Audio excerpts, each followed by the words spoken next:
I am so happy today to welcome on board Reed Olson from Minnesota. He's our new Democratic chair, and we're just so excited to have him on board helping us out with term limits as we get very active out there in Minnesota. So thank you, Reed, for being part of our organization.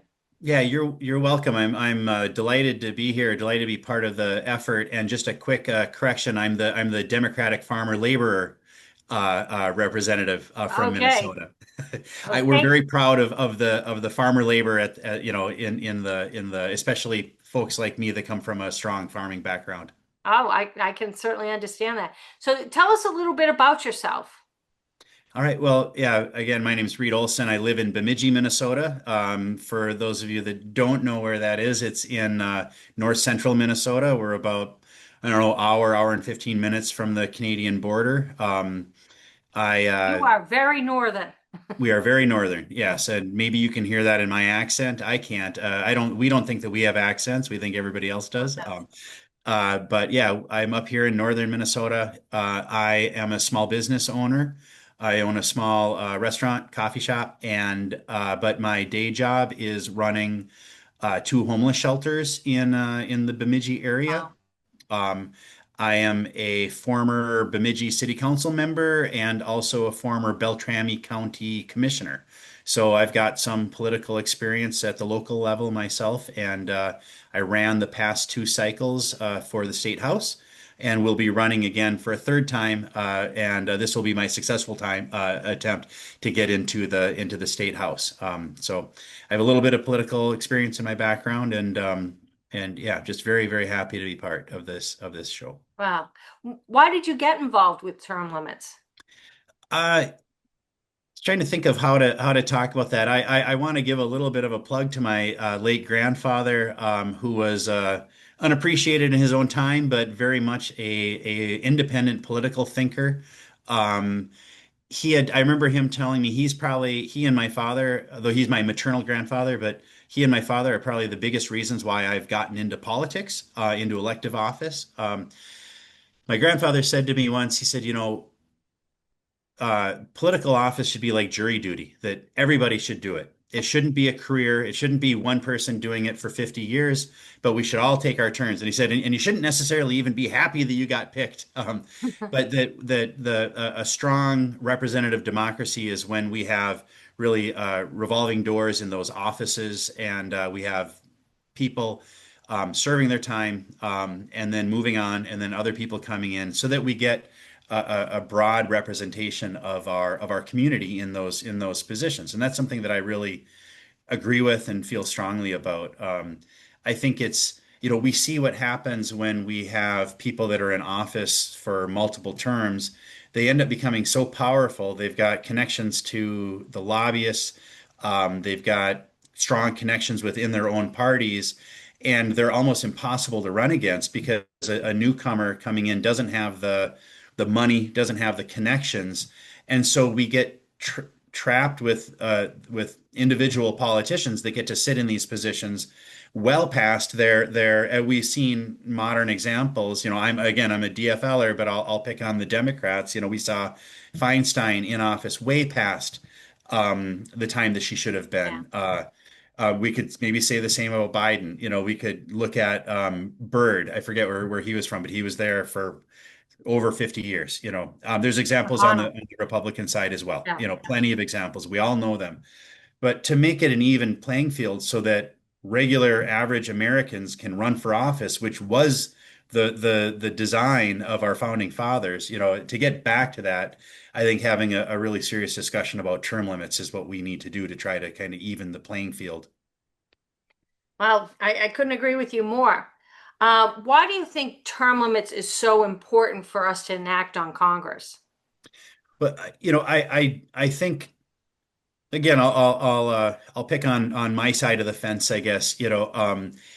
I believe when we have term limits, so often we use wedge issues, or politicians use wedge issues to be able to get into office or to stay into office. But then once they're in office, so look at a big thing in the Democratic Party is what was codifying Roe v. Wade. They had ample opportunity to do it, but as long as it wasn't codified in federal law, it was something that we could run on and say, well, if you don't elect us, the Republicans are going to reverse Roe v. Wade or whatever. And so you need to vote us in. In the last 20 years, the Democrats had control of the House, the Senate, and the presidency. Did they codify Roe v. Wade? No, because it was such a powerful campaigning message. It was such a powerful fundraiser that they never solved the issue. Now, if you're only going to be in office for 3 terms in the House or 5 terms or whatever that would be, but say 3 terms in the House, 2 terms in the Senate, and you have these priorities, you're going to try and get those priorities done. You're not going to leave them on the table because they're such powerful campaigning tools. So I think we would have a more effective government.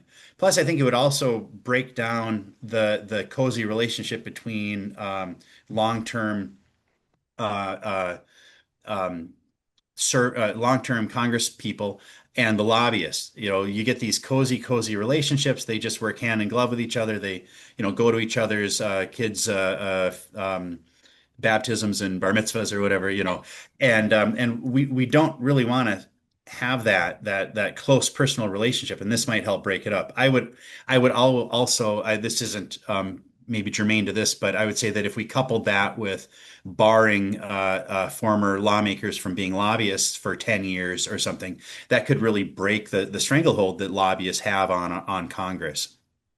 That's great. Oh, I couldn't agree with you more on your feelings on this, and we feel that way at term limits as well.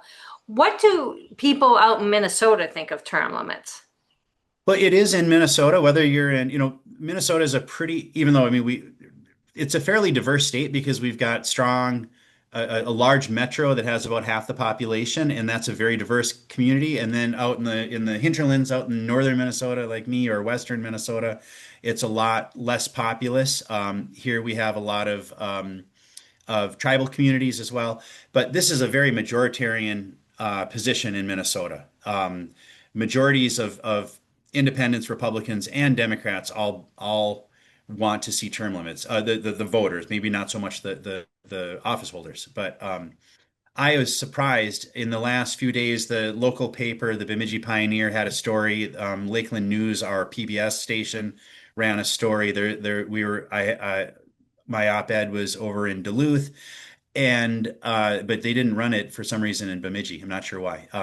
But the just today I was at a coffee shop and someone tapped me on the shoulder to thank me for taking up this cause. And I've gotten so many emails, phone calls, text messages, Facebook messages of people thanking me for taking this up, and not just my supporters. It's not just from the choir or whatever. People that I don't even know. Republicans, independents have reached out to me and said, "Hey, attaboy, Reed, thanks for doing this." So this is a very non-controversial, popular position. And again, there are so many positions like this that are majoritarian positions amongst the voters, but we can't get anywhere in Congress. And I think if we had term limits, not only will would we be able to get that, but we'll be able to get more things done, I think, in Congress. So.